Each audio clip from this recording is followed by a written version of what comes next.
তৃণমূলের রাজ্য সাধারণ সম্পাদক কুণাল ঘোষ সাংবাদিকদের মুখোমুখি হয়ে কি বলছেন শুনুন। এবং ছাড় দেওয়া হয়েছে না পুলিশ ধরতে পারে, সেক্ষেত্রে আমরা খুব স্পষ্টভাবে বলছি যে অভিষেক সঠিক কথা বলেছিলেন।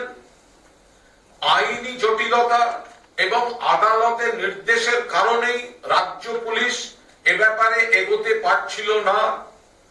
আজ অভিষেকের বক্তব্যের উপর ক্লারিফিকেশন দিতে গিয়ে পুলিশকে আবার অ্যাকশন নেওয়ার অধিকার ফিরিয়ে দিয়েছেন মহামান্য হাইকোর্ট। আমরা হাইকোর্টকে ধন্যবাদ জানাচ্ছি এবং আমরা দলের তরফে বলছি আমরা আশাবাদী, আমরা কনফিডেন্ট 7 দিনের মধ্যে শেখ শাহজাহান গ্রেফতার হবে।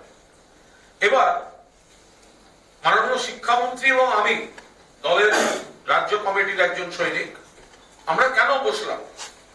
আমরা পরিষ্কার বলতে চাই এবং আমরা চাই মিডিয়ার সামনে এটা তুলতে যে অভিষেক বন্দ্যোপাধ্যায় যে কথা বলেছেন, অর্থাৎ আদালতের জন্যই এই মামলায় এগোতে পারছে না রাজ্য পুলিশ, আমরা সেই অর্ডারটি আপনাদের সামনে দেখাতে চাই, যেটাকে ধামাচাপা দিয়ে বিরোধী পক্ষ একটা রাজনীতি করে যাচ্ছে।